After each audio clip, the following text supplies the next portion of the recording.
literature named Evaluation of Pharmacological Adherence in Patients Diagnosed with Hypertension in a Rural Community in a Low-Income Country. Adherence to medication is known to be a critical condition for the prevention and control of cardiovascular diseases. And despite the availability of effective therapy, high blood pressure remains poorly controlled in low-income countries, with non-compliance with the drug therapy regimen being the main cause. This is why the initiative was taken to evaluate the adherence to pharmacological therapy in order to identify the most vulnerable groups for the development of serious complications due to non-compliance or abandonment of antihypertensive treatment. Regarding the methodology, this was an observational, cross-sectional, descriptive, and prospective study in which the characteristics of therapeutic adherence were evaluated in hypertensive patients of a population of 163 through the methods of the brief medication questionnaire and the count of tablet methods. Turning to the results, first of all, we have graph 1, named therapeutic adherence according to the brief medication questionnaire. According to the results obtained in this research, the brief medication questionnaire scales show that most of the interview patients, mostly 59% corresponding to 96 subjects, were treated as adherents to their treatment regimen, while the remaining 41% did not comply with the pharmacological treatment.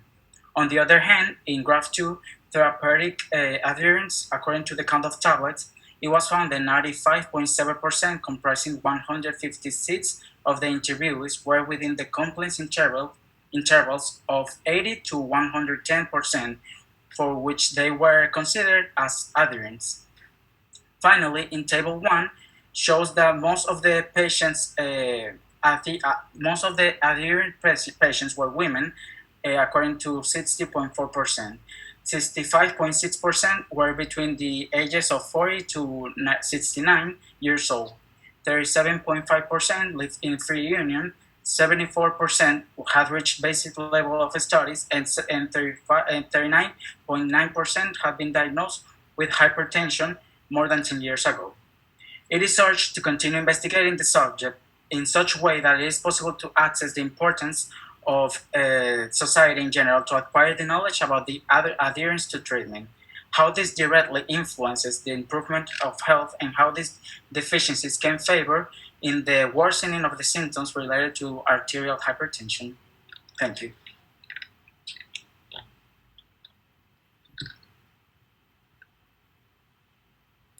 All right, thank you for that presentation. Does anyone have any questions? Hi, Wanda. How did your study group interpret the discordance between the two, the self-reported, results from the questionnaire versus the tablet count? Personally, I thought it was more because the brief medication questionnaire has an interval of 12 questions, and if a patient had one of the questions responded like negative, it automatically classified it as a non-adherent.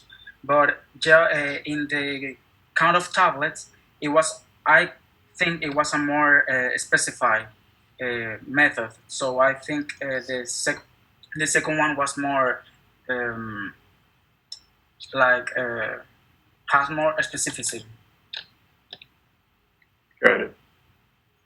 In the general literature with regards to non-adherence, asthma, hypertension, diabetes, adherence, at least in most populations, typically around 50%. So I tend to believe that. Again, I'd have to see the survey itself, but but most self-report surveys are like that. And generally, when people say that they're non-adherent, you can actually believe that. When they say they're adherent, then you actually don't know if they are or not, because there's always the healthcare bias, that they want to please their healthcare provider and whatnot.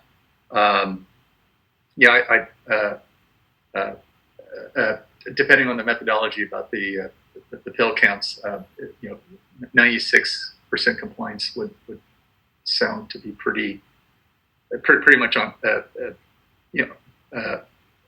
pretty much on the high end. So that's just a thought there. Thank you. Thank you.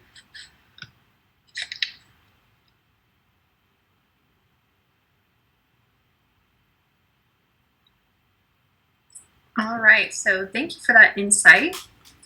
We will begin your next presentation momentarily.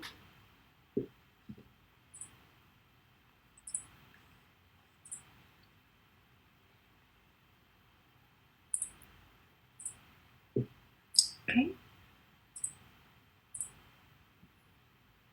Whenever you're ready. Hello. So my colleague Juan and I, Carla, are going to present to you a case report titled Ciprofloxacin as a risk factor for toxic epidermal necrolysis. So toxic epidermal necrolysis, or TEN, is a rare and mostly fatal skin disease. Its global incidence is less than 2 cases per million people, and that is usually related to various drugs such as ciprofloxacin, sulfonamides, or carbamazepines. We present a case based on the analysis and the study of the evolution of a 38-year-old Latin female patient diagnosed with TEN. The patient came into the emergency department presenting erythematous macules disseminated in the skin, covering the face, upper and lower extremities, thorax, and abdomen, accompanied by oral aphthous lesions of respectively 5 and 3 days of evolution at the time of administration. The patient reported a recent history of 2 orthopedic surgeries for the implantation of the synthesis material for which she was administered prophylactic therapy of ciprofloxacin 750 milligrams and dexketoprofen 25 milligrams. The patient took this medication for 20 days before needing to seek medical help. It is important to highlight that this patient presented electrolyte alterations such as hyponatremia and hypokalemia and then anemia. Hepatic enzymes were elevated, and direct and indirect and total bilirubin were outside the normal ranges. One limitation of the study was the diagnosis. It was done clinically, although the skin biopsy is preferred for the confirmation. And this was because the patient presented economical obstacles. The therapeutic management for this patient consisted in tramadol diluted in 100 cc of 0.9% saline solution to manage the analgesia. To manage skin lesions, it was recommended to take bath with oat soap every 12 hours accompanied by topic 10% urea, additional to antihistamines to manage itching. Also, therapeutic support measures consisted of sodium heparin with 5,000 units every 8 hours. The patient presented a substantial improvement in terms of blood tests and skin lesions, so she was discharged 18 days later. Not much is known regarding the risks of ciprofloxacin or other drugs to induce a reaction like TEN. Therefore, because it is a drug used in various medical areas all over the world, we exhort for the publishing of more cases like this and for medical facilitators to take into account all the possible complications that a drug could have. Thank you very much.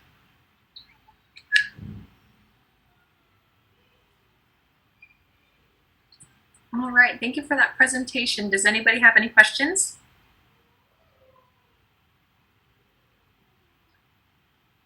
Yeah, I'll just toss in there that ciprofloxacin with the TN is pretty much considered an idiosyncratic reaction, pretty darn rare, but it shows up mostly on board questions. So, but interesting case. Thank you.